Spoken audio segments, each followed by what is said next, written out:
4 PM news network में दोस्तों आपका स्वागत है। मैं हूं आपके साथ राशिद ज़हीर। असदुद्दीन ओवैसी की खुली चुनौती लगभग नीतीश कुमार और चंद्रबाबू नायडू को लेकर है। इस चुनौती का क्या कुछ निकल सकता है? चंद्रबाबू नायडू और नीतीश कुमार की पार्टियां वक्फ बोर्ड पर संशोधन अधिनियम पर क्या मोदी जी का साथ देने जा रही हैं? लगभग 4 तारीख आखिरी समय है इस सत्र का। उससे पहले माना यह जा रहा है कि वक्फ बोर्ड को पेश तो कम से कम कर दिया जाएगा। अब इसमें 3 बातें निकल करके आती हैं। क्या मोदी जी की सरकार द्वारा ये बिल जो पेश किया जा रहा है उसमें चंद्रबाबू नायडू और नीतीश कुमार अल्पसंख्यकों का हित साइड में रखकर अपनी पार्टी का और अपना हित साधेंगे, यानी कि मोदी जी के साथ चले जाएंगे?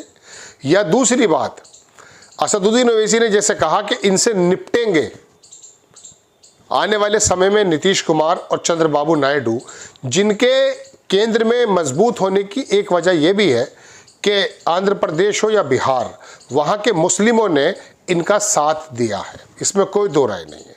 ये बात दीगर है कि आंध्र प्रदेश में मात्र 7-7.5% मुस्लिम है, लेकिन 3 से 4% बताया जाता है कि चंद्रबाबू नायडू के साथ चला गया था।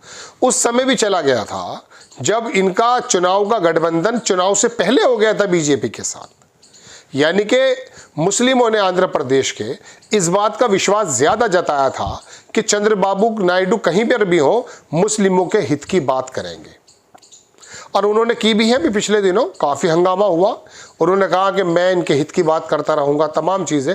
साफ सुथरे लफ्ज़ों में तो नहीं कहा उन्होंने कि मैं मोदी जी का साथ छोड़ दूंगा वक्फ बोर्ड अधिनियम पर, लेकिन फिर भी मुस्लिम जमात को एड्रेस करते हुए उन्होंने साफ कहा, टोपी सर पे लगा करके, कि मैं, लेकिन हालात ऐसे नज़र नहीं आ रहे।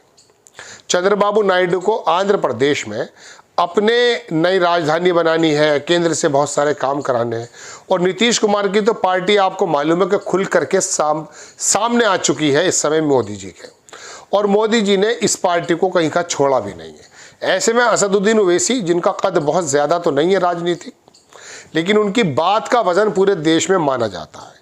मुस्लिमों की जमात वो चाहने के बावजूद भी देश के मुसलमानों ने उनको नहीं बनाया। कभी वो अखिलेश यादव को पसंद करते हैं, कभी वो लालू प्रसाद यादव को पसंद करते हैं, कभी वो ममता बनर्जी को या केजरीवाल को पसंद करते हैं, लेकिन असदुद्दीन ओवैसी के साथ, वोटों के साथ देश का मुस्लिम नहीं आया।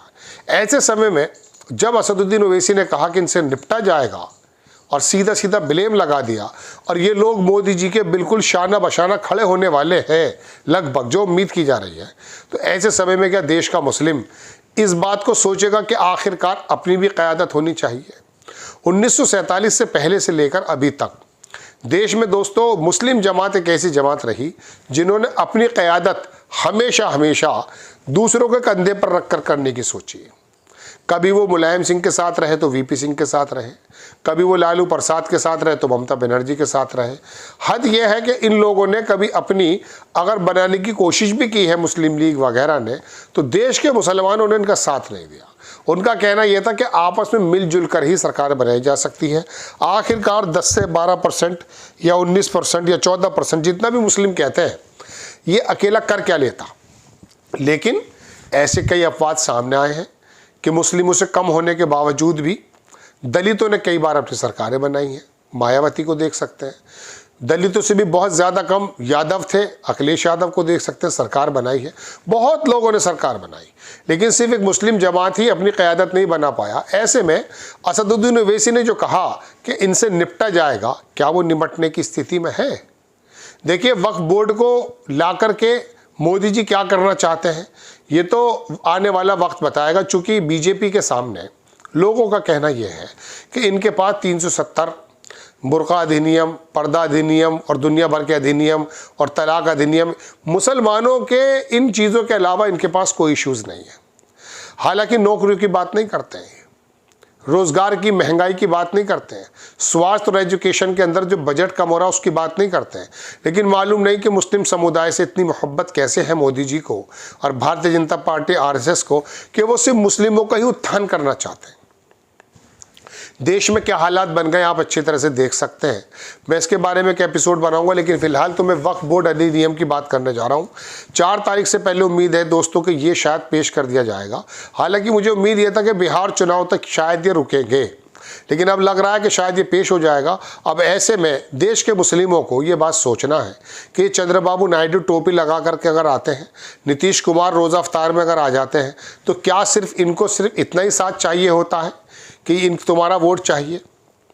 जब मौके की बात आती है तो नीतीश कुमार की पार्टी का लल्लन सिंह लोकसभा में ऐसा प्रतिनिधित्व करता है भारतीय जनता पार्टी का कि वो तो भारतीय जनता पार्टी भी नहीं कर रही थी।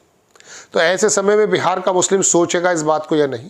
हालांकि बिहार के अंदर जो आंकड़े आ रहे हैं दोस्तों, नीतीश कुमार से जस्ट डबल तेजस्वी यादव को पसंद किया जा रहा है। लेकिन देख लीजिएगा, तेजस्वी यादव का हाल भी भारतीय जनता पार्टी का जो तंत्र है, गोदी मीडिया का जो तंत्र है, वो कुछ इस प्रकार से कराएगा कि ये लोग अराजक हैं, ये लोग अगर सरकार में आ गए तो तुष्टीकरण हो जाएगा, मुसलमानों की सरकार बन जाएगी। और जो बहुसंख्यक वोट है, मुझे हैरत उसकी बुद्धि पर होती है कि वो एक ज़माने से देख रहा है कि मेरे देश की अर्थव्यवस्था के हाल क्या है, कितने मोर्चे पर मोदी जी विफल हो गए हैं, लेकिन उसके बावजूद भी दुनिया भर से डांट लगने के बाद, दुनिया भर के इंडेक्सेस आने के बाद जो उसको ज़्यादा मालूम है, बहुसंख्यक समाज को ज़्यादा मालूम है कि देश की स्थिति क्या है, सिर्फ इसलिए है कि मुसलमानों के पेश टाइट हो जाएंगे, इनकी नमाजें मस्जिद में हो जाएंगी, इस बात पर खुश होकर वोट दे देता है। हैरत की बात, पढ़ा लिखा व्यक्ति भी जब इस काम को करता है तो उसकी एजुकेशन पर भी सवाल उठता है कि आखिरकार तेरी वोट देने का जो मुद्दा है वो ये नहीं है कि अर्थव्यवस्था के क्या हाल है और देश में रोज़गार और बेरोज़गारी और महंगाई के क्या हाल हैं, शिक्षा के क्या हाल हैं, आम जीवन कैसे गुजर रहा है, कोरोना में कितनी लाशें निकल गईं, महाकुंभ में क्या हो गया। इस बात को सबको दरकिनार करते हुए वो धार्मिक पशु बनकर के जब वोट दे देता है, ऐसा आरोप लगता है। लोग कहते हैं, हम क्या कह रहे हैं, हम तो दिखाई देता है कि कौन सा वर्ग किस जगह है, हमें अब अच्छी तरह से मालूम है। CSDS के आंकड़े उठाकर देख लीजिए कि ये वर्ग क्या है। जाट समुदाय पश्चिमी उत्तर प्रदेश में 2017 से पहले जितना भारतीय जनता पार्टी को वोट दे रहा था, किसान आंदोलन होने के बावजूद उससे ज़्यादा दिया है। जबकि लग ये रहा था कि जाटों की और किसानों की बात एक सी मानी जाती है, शहीद हो गए ये मान जाएंगे, लेकिन नहीं, पता नहीं क्या है। बहरहाल दोस्तों, बात यह है कि असदुद्दीन ओवैसी की ये गुहार और इनको निमटने की बात क्या मुस्लिम समुदाय समझ सकेगा, सोच सकेगा? आखिरकार बात यह है दोस्तों कि जब रोटी का मसला खड़ा हो जाता है, बच्चों की पढ़ाई का मसला खड़ा हो जाता है, तो सारे मसले भूल जाता है।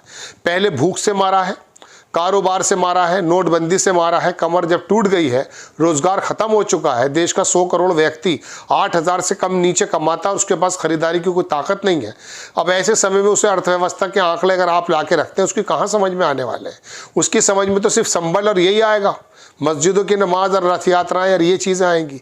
देश को किस मरहले पे ला कर रख दिया है। असदुद्दीन ओवैसी वक्फ बोर्ड के बारे में जो कहना है पूरा देश जानता है, लेकिन क्या देश का मुस्लिम असदुद्दीन ओवैसी को समझेगा? वो जो निमटने की बात कर रहे हैं नीतीश कुमार से और चंद्रबाबू नायडू से, क्या देश का मुस्लिम समझेगा? एक बड़ा सवाल है। लेकिन ये बात तय मानी जा रही है दोस्तों कि दोनों ही मोदी जी का साथ देने वाले हैं। आपको खबर कैसी लगी अपनी राय कमेंट्स बॉक्स में ज़रूर दीजिए। चैनल को सब्सक्राइब कीजिए, शेयर कीजिए। नेक्स्ट टाइम मैं किसी खबर के साथ हाजिर होता हूँ। जय हिंद।